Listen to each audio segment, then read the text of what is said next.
Hello guys, আসসালামু আলাইকুম। সবাই কেমন আছেন? আশা করছি সবাই ভালো আছেন। আপনাদের মাঝে নতুন একটি ব্লগ নিয়ে আবার হাজির হলাম। সবাইকে ধন্যবাদ আমার পাশে থাকার জন্য। লাইক কমেন্ট করে আমার পাশে থাকার জন্য সবাইকে অসংখ্য ধন্যবাদ। আমি সাধারণত গ্রাম বাংলার অপরূপ এ মহুয়া দৃশ্য নিয়ে আপনাদের মাঝে সবসময় ভিডিও উপস্থাপন করে থাকি।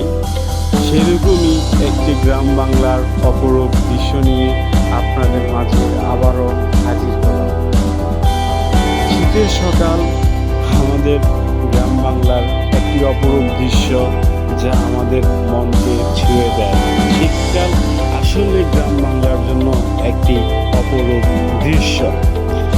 আজকে আমি আপনাদেরকে দেখাবো আমাদের নিজের করা ফসলি জমিগুলো।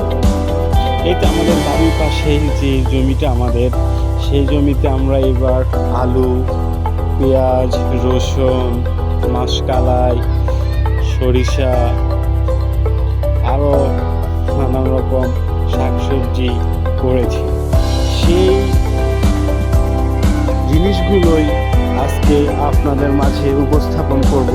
অনেকে হয়তো শহরে থাকেন, তারা এগুলো অনেক মিস করেন, প্রবাসে থাকেন। সেই গ্রাম বাংলার অপরূপ এই মহুয়া দৃশ্যগুলো আপনাদের মাঝে উপস্থাপন করাই আমার কাজ। আমি দেখাচ্ছি আপনাদেরকে।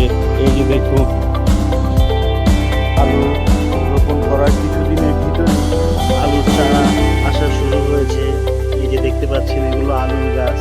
এই আলুর শুরুগুলো খুব যত্ন করে সহকারে রোপণ করতে হয়। এই যে আমাদের আলুর গাছগুলো আসছে। এই যে ছোট ছোট গাছ আপনারা দেখতে পাচ্ছেন, এই গাছগুলো আস্তে আস্তে বড় হবে। এক সময় এগুলো অনেক সুন্দর আকার ধারণ করে থাকবে। এই তো তার পাশেই দেখতে পাচ্ছেন, এগুলো রসুনের চারা। এগুলো রসুন, এই যে রসুন এগুলো রসুনের চারা রোপণ করা হয়েছে। আরো দেখতে পাচ্ছেন আপনারা, এই তো এখানেও পেঁয়াজ রোপণ করা হয়েছে। এই যে পেঁয়াজ, এখানেও শাক, এখানে কালাই শাক যেটাকে বলা হয়। এইখানে আবার রোপণ করা হয়েছে লাল শাক, ওইখানে কালাই শাক। এগুলোই আমাদের গ্রাম বাংলার ঐতিহ্যময় আয়ের উৎস। এখান দিয়ে করে আমি চলে আসলাম। এখানে আমাদের কিছু গাছপালা রয়েছে। এই যে দেখতে পাচ্ছেন, আমার মা আরানি যেটাকে বলে উপস্থাপন করতেছে। এটা বড় হবে। এই তো দেখতে পাচ্ছেন, এগুলো আমাদের গাছ।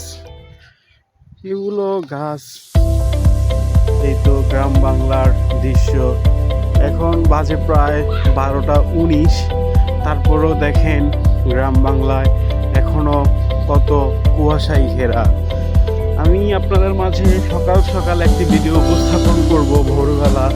সেই ভিডিওর মাধ্যমে আপনাদেরকে দেখাবো কতটা অন্ধকার থাকে এই গ্রাম বাংলা। ওকে, সবাই ভালো থাকবেন, সবসময় পাশে থাকবেন, লাইক করবেন, কমেন্ট করবেন, শেয়ার করবেন, সাবস্ক্রাইব করবেন। এই বলে আমি গ্রাম বাংলার এই মনোরম দৃশ্য, অপরূপ দৃশ্য থেকে আজকে বিদায় জানালাম। আসসালামু আলাইকুম।